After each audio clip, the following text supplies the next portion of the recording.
Hey guys, UzerFriendly here, and welcome to the Budget Game Review. Each video we're going to be taking a game that we found at about $20 or less and reviewing it for your pleasure. We're getting really sick and tired of all these AAA titles being released and getting all the spotlight when they really weren't deserving of it. And today we're bringing you our first review of Amazing Island on the Nintendo Gamecube. Throwback to 2004. George W. Bush was still in office, there were rumors of a motion-controlled Nintendo console coming out, and I was 9 years old.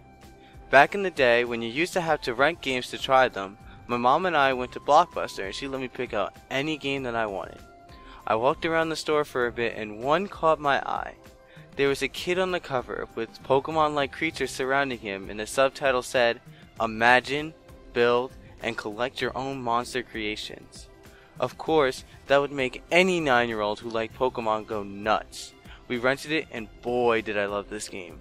I played it day in and day out, creating new creatures and playing fun mini-games with them. Returning it was soul-shattering, and after a while, I couldn't even remember the name of the game. Flash forward to 2014. Sleepy Jirachi and PK Sparks were talking about Nintendo 64 versus GameCube.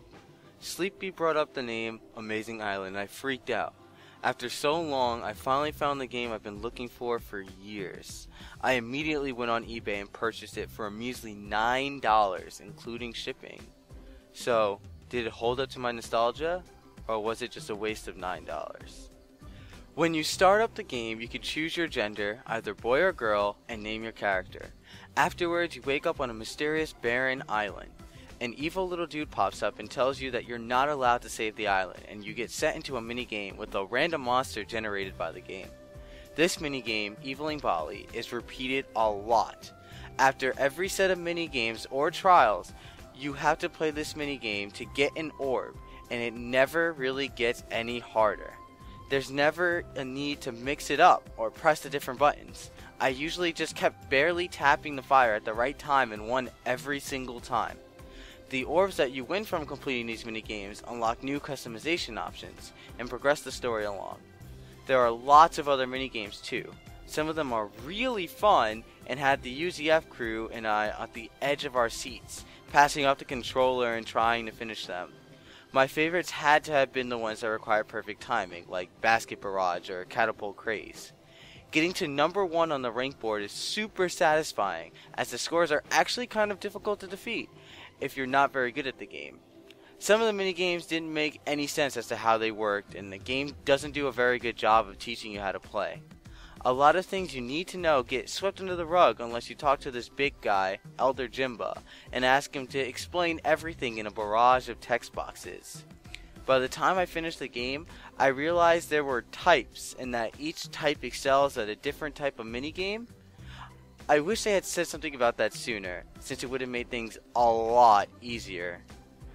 While playing the minigames mostly consists of mashing a button and moving the analog stick at the right time, creating monsters is one of the most appealing aspects of this game.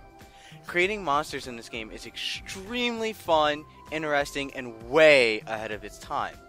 You select a form from the ones you've unlocked, and then draw each of the monster's limbs from there.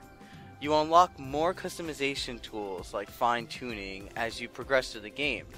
The customization is crazy. You can change things like their voices to their pattern colors and even add accessories that boost their stats.